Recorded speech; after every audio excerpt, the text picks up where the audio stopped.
Musk is aiming at Twitter for a takeover and making some changes.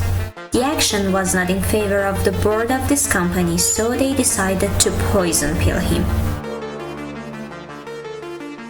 On March 14th, the relevant SEC filing announced that he reached 9.2% of the whole Twitter shares, which makes him the biggest individual shareholder of Twitter. At this point, the board of Twitter decided to malign the situation by offering Elon Musk a seat in the board. On 4th April, they appointed him as a Class 2 board member, but with one condition, that he does not buy more than 14.9% of the shares of this company. But Elon Musk's intention from the very beginning was to change and shape Twitter the way he wanted. So on 9 April, Musk's rejection to this offer was announced. Instead, he came up with another offer. On the 13th of April, Elon sent a letter to Twitter's board members to acquire all of the outstanding common stock not owned by him at $54.2 per share. The last closing price of Twitter was about $46 per share. On 15th April, Twitter rejected the offer and decided to confront him by the shareholders' right plan strategy that is known as the poison pill in finance. For the first time, the poison pill was used in 1982 by General American Oil to avoid a hostile takeover, and it was introduced by Martin Lipton, the corporate lawyer and the advisor of this company. Back then, General American Oil flooded the market by a large amount of stock to dilute the value of the stock that was already purchased by the acquirer. Twitter is about to do the same thing to Elon Musk. What Twitter is gonna do is to dilute the ownership percentage of Musk over the company by issuing rights. Based on its announcement, if an acquiring person obtains beneficial ownership of 15% or more of the common stock, then each right will entitle the holder to purchase, for the exercise price, a number of shares of common stock having a then current market value of twice the exercise price. Currently, Twitter has about 763 million shares.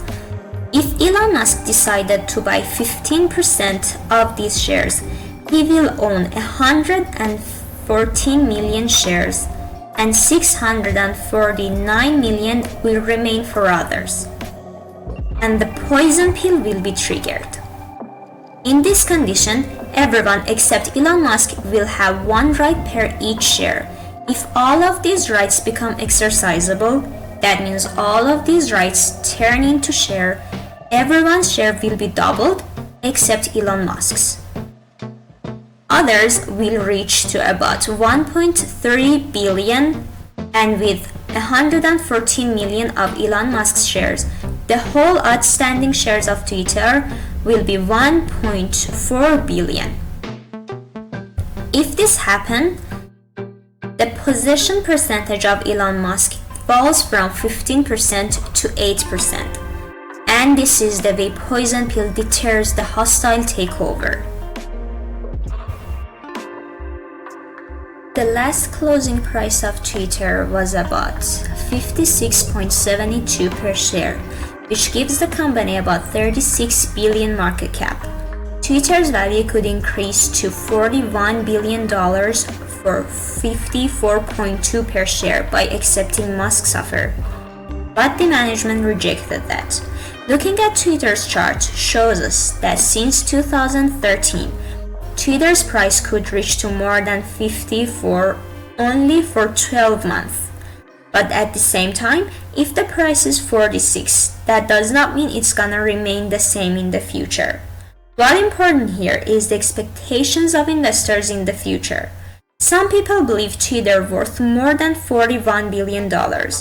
And also the changes that Elon Musk is going to bring to Twitter, disclosing SEC filings like making it private or a platform for free speech, is still vague. Putting Twitter aside, the question that arises here is whether this poison pill is a good thing or a bad thing? Well, it varies. The poison pill is what is usually offered by the management of the company and confirmed by the board. Do the board protect the interests of the shareholders? Well, that's the whole idea of having a board inside the company. But the answer to this question is not always. Consider yourself as a CEO of a company. If the owner of this company changes, what is the first thing that may happen to you? Probably you will be replaced by someone else. And this is what managers don't like. If the management team is not efficient, this strategy keeps them in power and hinders the company to function better. On the other hand, sometimes the strategies of a company are long-term and shareholders can gain benefit from them in the future, but the takeover stops the process and changes everything inside the company. At the end, we should wait and see what would be the next step of Elon Musk and the outcome of this struggle.